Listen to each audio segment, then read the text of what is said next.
राहील, ये ले आपकी चाय। Thank you. जोनी, बैठो। एक बात पूछूं? जी। तुम घर जाना चाहती हो क्या? क्या मकसद है इस बात का? भाई, बड़े दिनों से तुम उदास लग रही थी। मुझे लगा शायद तुम घर जाना चाहती। नहीं, हसाम भाई ने कहा है कि वो मुझसे खुद मिलने आ जाएंगे। बाकी सबसे मैं मिलना नहीं चाहती। मिलना नहीं चाहती? मगर जोनी, जो भी बात थी वो तो खत्म हो गई है ना। मैं नाराज हूं उन सबसे, और ये मेरा हक है राही। आप इस मामले में ना बोलें। नाराज? कितने दिन हो गए किसी ने मुझसे राब्ता नहीं किया। इतनी बड़ी बात हो गई, पर मैंने तो किसी से कुछ नहीं कहा ना। क्या मेरा दिल नहीं चाहता कि वो लोग मेरी फिक्र करें, मेरे बारे में सोचें, मेरे बारे में पूछें कि मैंने। तुम्हारी सब बातें ठीक हैं सोनी, लेकिन हम लोग दूर जा रहे हैं। कम से कम एक दफा तो तुम्हें उनसे मिल लेना चाहिए ना। हम लोग करीब थे ही कब। बस रिश्तों का भरम था और अब वो भी खत्म हो गया। वहां से आते हुए मैं ये सोच के आई थी, जब तक वो लोग मुझसे खुद बात नहीं करेंगे मैं उनसे कोई कांटेक्ट नहीं करूंगी। चलो, जैसा तुम्हें बेहतर लगे। मगर फिर भी अगर तुम्हारा दिल करे तो बता दे, मैं ले जाऊंगा तुम्हें। ठीक है।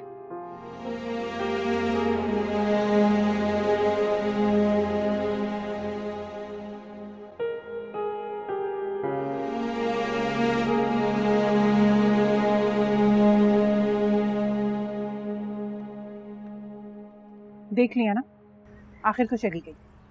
बहुत खुदसर है ये लड़की, हमेशा मुझे नीचा दिखाना चाहती है। पता नहीं क्या मिलता है इसे ये सब करके।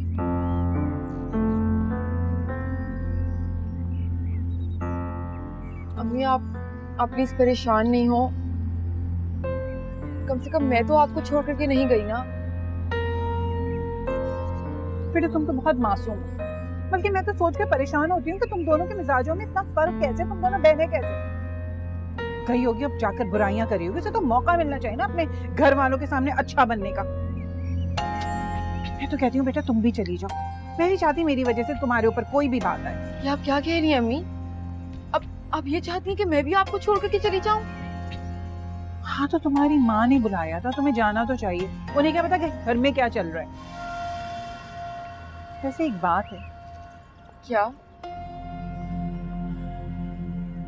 तुम्हारी माँ ने तुम दोनों को तो बुला लिया, लेकिन जूनी को नहीं भेजा।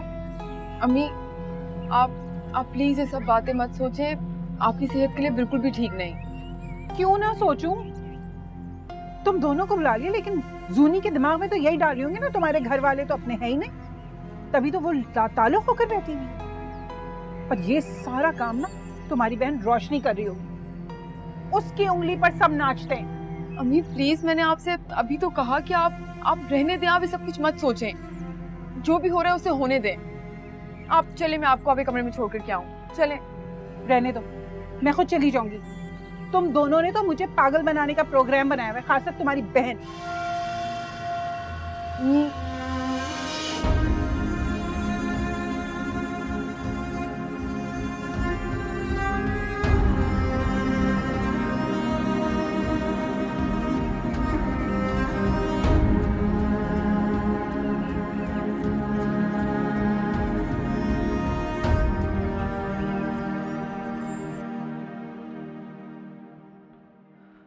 अम्मी, अम्मी।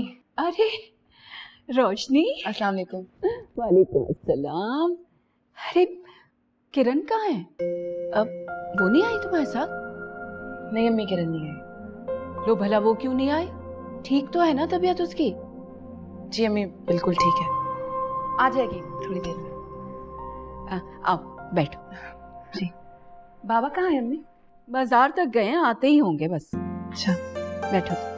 राहील की तैयारी हो गई? कहाँ है राहील? अरे राहील, राहील देखो कौन आया है।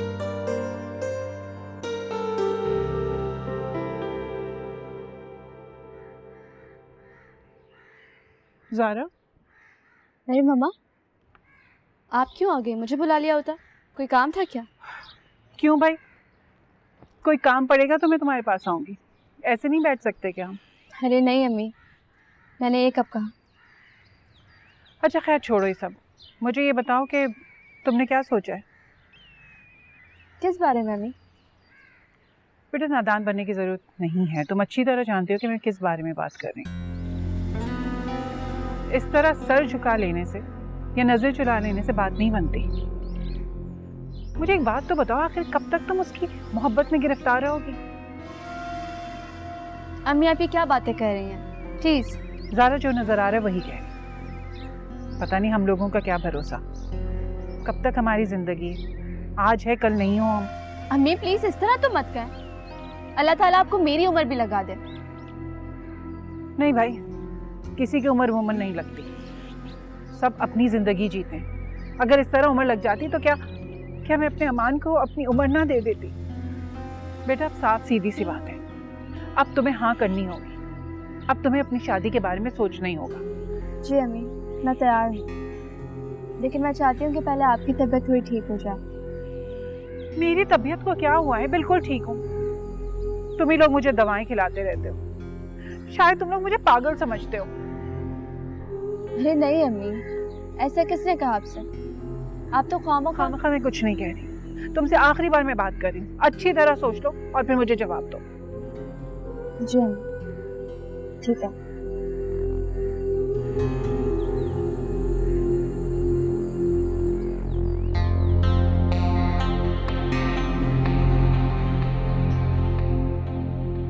अरे कोई दिमाग खराब नहीं है उस औरत का, ड्रामे कर रही है, सारे घर की तवज्जो अपनी तरफ करना चाहती है और तुम दोनों बहनें उसके चक्कर में आ रही हो। आप ठीक कह रही हैं, लेकिन आप मेरी मजबूरी भी तो समझे ना। मैं किसी को ये बात नहीं कह सकती इस वक्त। आप ही मेरी तो ये समझ में नहीं आ रहा, आपको क्या जरूरत थी उस घर वापस जाने की? कितनी मुश्किल से आपकी जान छूटी थी और आप दोबारा से? अरे शौक जो है नेकिया करने का, बहुत शौक है। एक अक्लमंदी का फैसला नहीं किया है तुमने रोशनी। अम्मी आप लोग अपनी जगह बिल्कुल ठीक कह रहे हैं, लेकिन आप कम से कम मेरी जगह रह के भी तो सोचें। मेरे पास कोई और ऑप्शन नहीं है और मैं जो कुछ भी कर रही हूँ वो सिर्फ आसाम की वजह से है। और वो किरण, अरे वो किसकी वजह से कर रही है ये सब कुछ? जुड़ी बैठी है ससुराल में, क्यों नहीं आती? ये सब कुछ जानते हुए कि जो अपनी औलाद के नहीं हुए वो किसी और के कैसे हो सकते हैं? अम्मी प्लीज आप टेंशन ना लें, उसे बहुत जल्द एहसास हो जाएगा कि उसने ठीक नहीं किया। अरे क्या खाक एहसास हो जाएगा? पता भी है कि भाई बाहर जा रहा है, फिर भी नहीं आई मिलने के लिए। मैंने आपको कहा तो है अम्मी, वो आने ही वाली होगी। वो तो उसी वक्त ही आना चाहती थी, पर आंटी ने अपनी ऐसी हालत बना ली कि उसका निकलना नामुमकिन हो गया। अम्मी वो तो नेकी ही कर रही है, वो वही कर रही है जो उसकी फितरत में है, क्योंकि वो नहीं जानती कि मुमताज बेगम अब तक बदली नहीं है। वो बिल्कुल वैसी की वैसी है जैसे वो पहले थी, और अमान की मौत ने उनका कुछ नहीं बिगाड़ा है। तो इसका मतलब ये है कि जो कुछ मैं कह रही हूं वही सच है? जी अम्मी, उन्होंने खुद मुझसे कहा है कि ये सब कुछ वो ड्रामा कर रही है, सिर्फ मुझे गिराने के लिए, मुझे नीचा दिखाने के लिए। अब खुदा जाने कि उनका क्या इरादा है, लेकिन अम्मी मैं उनके मकसद में उनको कामयाब नहीं होने दूंगी। उनकी सच्चाई सबके सामने ले आऊंगी, क्योंकि मेरे साथ मेरा अल्लाह है, जिसने आज तक मेरा साथ दिया है और आज तक मुझे संभाला है, वही आगे भी करेगा।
असरा,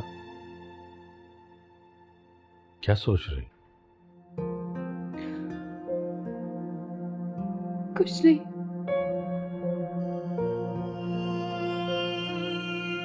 सोच रही हूँ कि अभी तो एक दिन भी नहीं गुजरा और सारे घर पे सन्नाटे का राज हो गया। आगे पता नहीं क्या होगा। उदासी तो है, लेकिन उदासी के साथ साथ ये इत्मीनान भी होना चाहिए कि हमने अपनी औलाद की खुशियों का ख्याल रखा है। बेटियों के साथ साथ अपने बेटे का भी ख्याल रखा। जो वो चाहता था हमने वही की, उसकी खुशी का ख्याल रखा। मेरा ख्याल है कि अपनी औलाद को जीने का मौका देना चाहिए, अपनी मर्जी से जीने का। बिल्कुल ठीक कह रहे हैं आप जलील साहब, लेकिन इस दिल का क्या करूं? कब सोचा था मैंने इस तरह तन्हा रह जाएंगे हम। पता नहीं ये सब परेशानियां कब खत्म होंगी। मगर वो किरण कुछ भी समझने को तैयार नहीं है।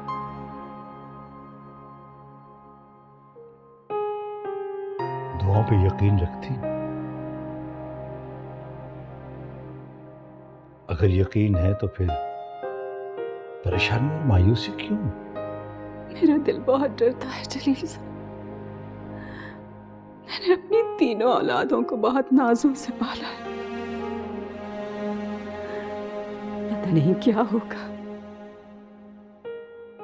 पता नहीं ये कमबख्त औरत मर क्यों नहीं जाती।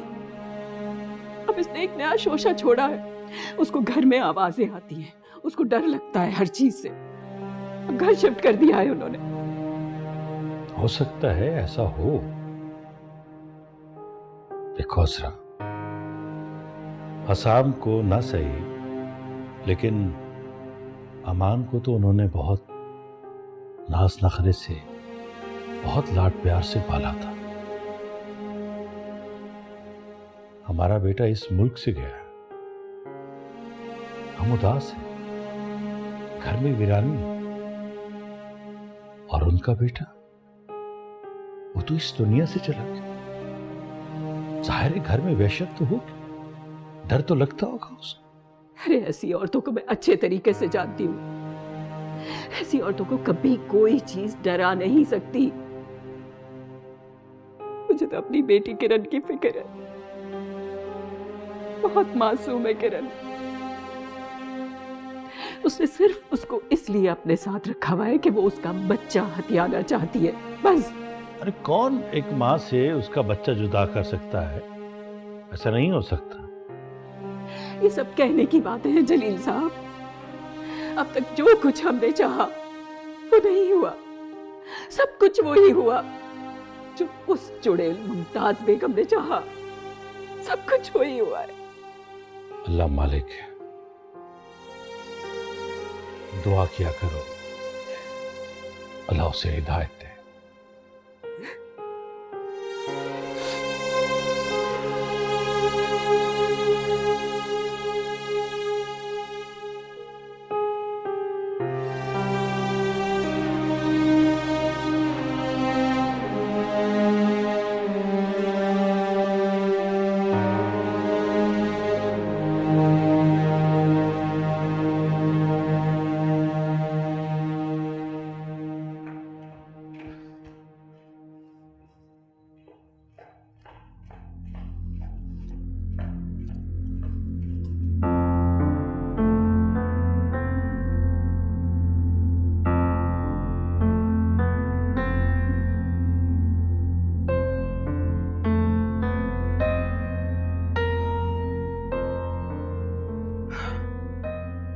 मुझसे नहीं होता अब ये पागलपन का ड्रामा मजीद। तुम किसी डॉक्टर से बात करो, कहो कि आकर इन्हें बता दे कि मैं बिल्कुल ठीक हूँ। अरे मैडम, ये बीमारी इतनी आसानी से जान नहीं छोड़ती। कोई भी इस बात का यकीन नहीं करेगा। बीमारी होगी तो जान छोड़ेगी। और वैसे भी मुझे इस बीमारी से जिन लोगों की तवज्जो चाहिए थी वो मुझे मिल चुकी। और हसाम के दिल में मुझे मोहब्बत जगानी थी ना, वो भी हो गया। और अब तो हम इस घर में भी शिफ्ट हो गए। मुझे इस घर में शिफ्ट होने की वजह समझ नहीं आई मैडम। तुम वजह समझ भी नहीं सकती। देख नहीं रही थी रोशनी कैसे हक जता रही थी हसाम पर और इस घर पर? अब उसे पता चलेगा। अब मैं इस घर में आ गई और जब तक मैं जिंदा हूं ना, रोशनी का कुछ भी नहीं है, यहां तक कि हसाम भी नहीं।